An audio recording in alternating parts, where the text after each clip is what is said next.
The purpose of my speech is to inform you about New Zealand. From waterfalls to volcanoes, the gorgeous continent off the coast of Australia will not let you down.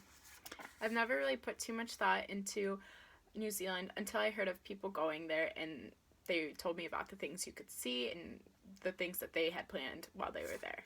New Zealand is an underrated and unheard of culture that is worth learning more about. In my speech, I will talk about how New Zealand is a thriving country by their rich culture, educational systems, and wide variety of physical activities. New Zealand has ties from over 700 years ago when it was first discovered by the Polynesians. New Zealanders call themselves Kiwi, which dates back to World War I when New Zealand first adopted the nickname. They are called Kiwi because of their currency, and this is their like a dollar, and it's got the little kiwi bird on it, and then this is their actual bill, and then right there you can see the kiwi bird. A kiwi bird looks like this. It's got the little web feet, fuzzy body, long beak, but it actually does not have wings, so it is a flightless bird. And the kiwi is actually New Zealand's national bird.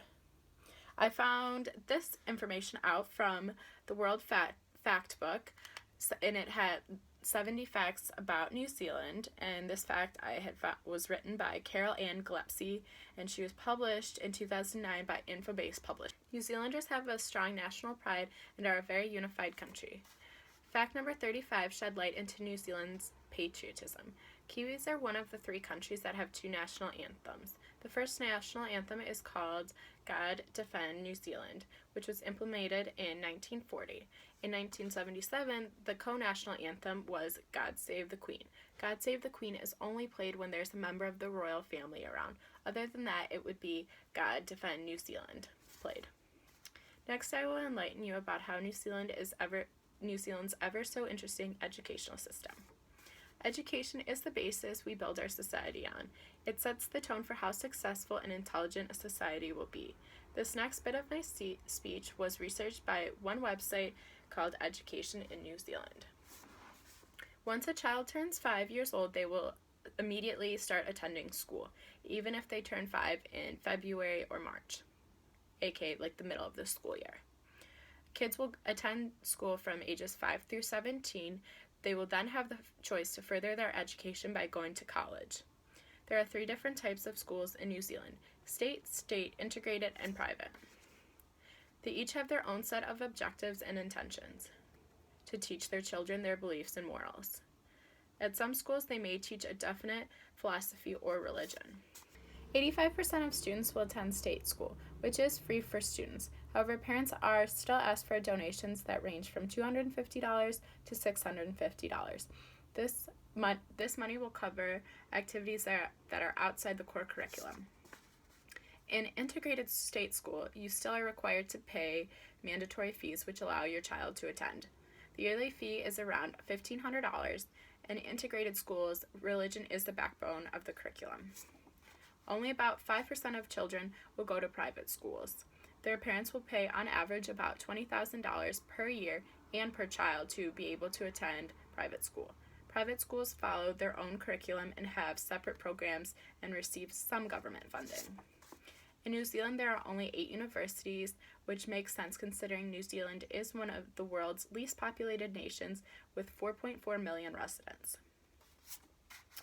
People do still attend universities in New Zealand, however, a degree isn't necessarily what employers are looking for. Employers more so look for a certificate called NCEA. NCEA stands for National Certificate of Educational Achievement.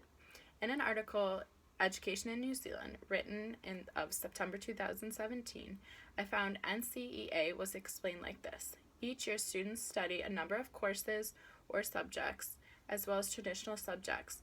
Schools can offer courses that will count towards other qualifications, what's called national framework, like tourism or motor engineering. In each subject, students are assessed through classroom work and exams against a number of standards. For example, in mathematics, one standard might require students to demonstrate that they can apply numeric reasoning in solving problems. When When the student has reached the standard, they get the credits, sort of like college for Americans. Once they get enough credits, they'll receive the certificate, which will validate their academic work.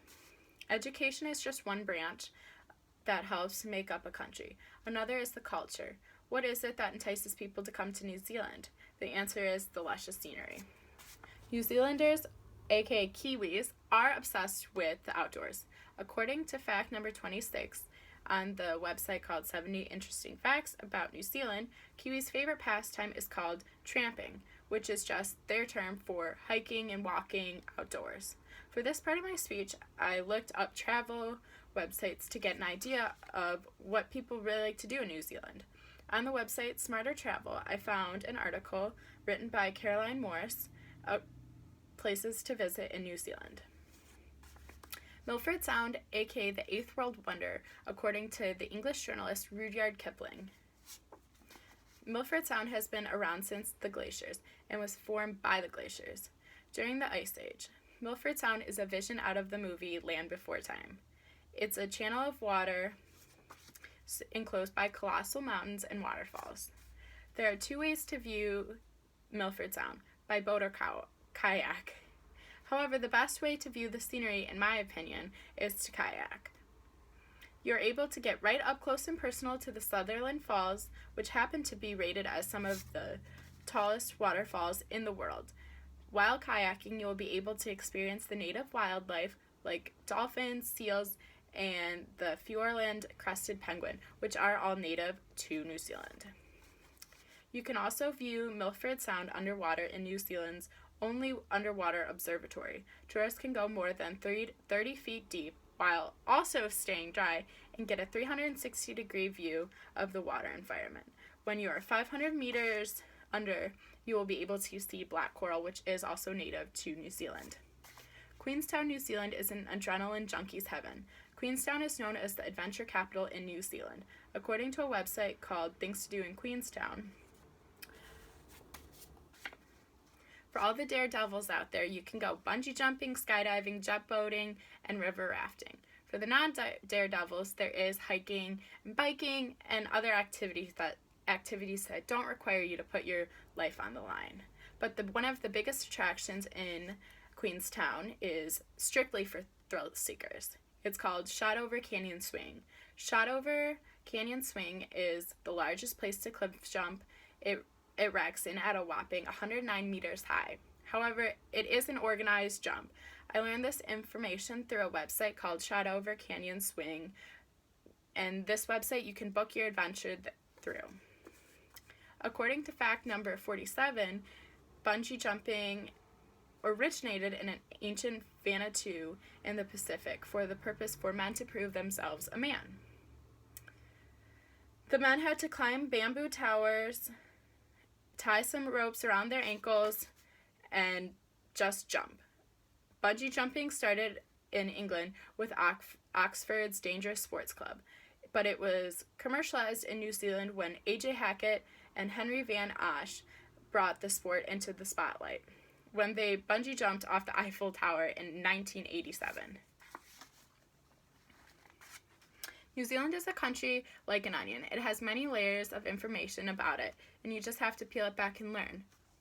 I covered a few of the amazing things that New Zealand has to offer, like the culture, the education, and the amazing physical activities that you can experience there.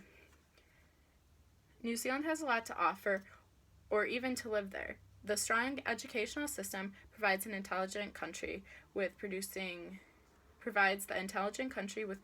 an educational society. There's endless possibilities of outdoor nature excursions. With being an older country, there's lots of history to be learned along with the unique culture. I think it's neat to learn about other countries because the world is so diverse. It's important to have a perspective from different angles. If we are a little more tolerable and listen to learn why a culture is different, we might be more successful as a country ourselves.